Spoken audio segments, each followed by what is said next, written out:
법무법인 영민의 박희영 변호사입니다. 이번 영상에서는 개인회생 절차에서 월 변제액이 어떻게 결정되고 변제기간이 어떻게 결정되는지에 대하여 살펴보도록 하겠습니다.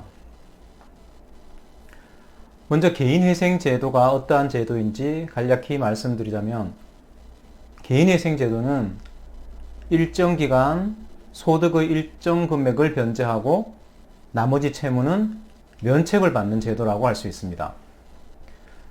그렇다면 일정 기간이라면 얼마 동안을 말하는 것인지, 소득의 일정 금액이라면 얼마를 얘기하는 것인지에 대해 말씀드려야 하는데, 먼저 매월 갚아야 하는 소득 중 일정 금액에 대해서 말씀드리겠습니다.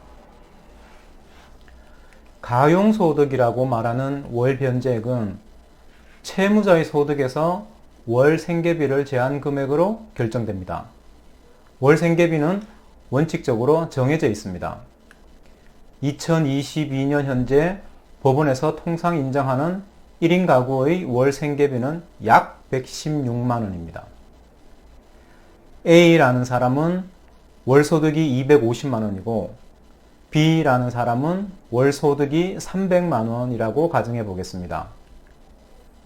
그렇다면 A라는 사람은 250만 원에서 116만 원을 제한 134만 원을 매월 변제해야 하는 것이고, B라는 사람은 300만 원에서 116만 원을 제한 184만 원을 매월 변제해야 하는 것입니다. 소득이 높으면 매월 더 많이 변제해야 하는 구조인 것입니다. 주위에 듣기에 누구는 월 40만 원씩 갚고 면책을 받았다더라, 누구는 월 70만 원씩 갚고 나머지 채무는 다 면책을 받았다더라 할 때, 그 금액은 이렇게 소득에서 생계비를 제한 금액으로 결정되는 것입니다. 다음으로 변제기간에 대하여 살펴보면, 개인회생의 변제기간은 원칙적으로 3년입니다. 그런데 3년보다 짧은 경우도 있고 3년보다 긴 경우도 있습니다. 3년보다 짧아지는 경우를 한번 살펴보겠습니다.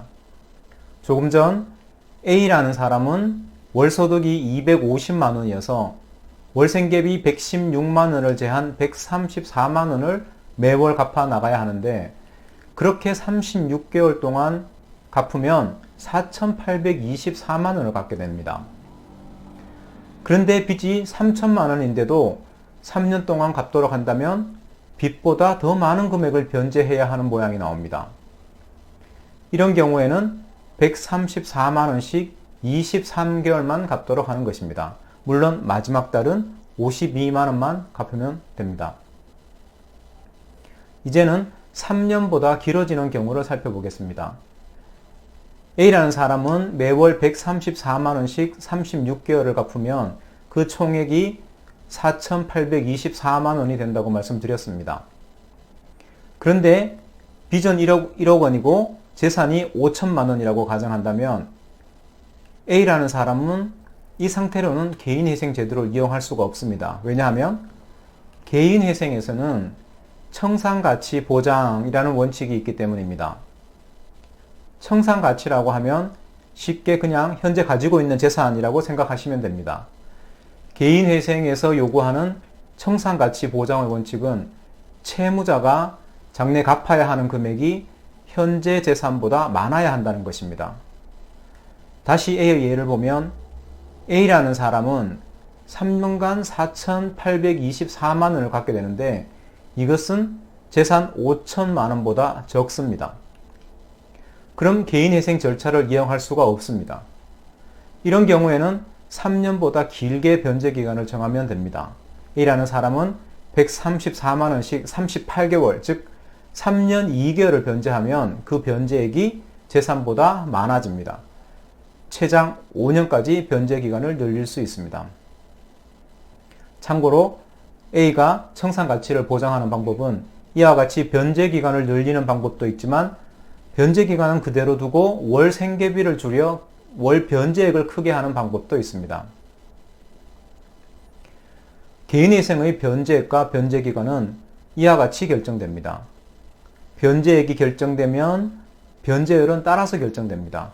만약 조금 전에 말한 A라는 사람과 B라는 사람의 채무액이 동일하게 1억 원이라고 가정해 보겠습니다. 그럼 A라는 사람은 매월 134만 원씩 36개월을 갚아 총 4,824만 원을 갚고, B라는 사람은 매월 184만 원씩 36개월을 갚아 총 6,624만 원을 갚기 때문에 A의 변제율은 48.24%, B의 변제율은 66.24%가 되는 것입니다. 같은 1억 원의 채무를 쥐고 있더라도 B는 A보다 소득이 높아 더 많은 금액을 변제하는 것입니다. 이상으로 이번 영상에서는 개인회생 절차에서 월 변제액이 어떻게 결정되고 변제기간이 어떻게 결정되는지에 대하여 살펴보았습니다. 감사합니다.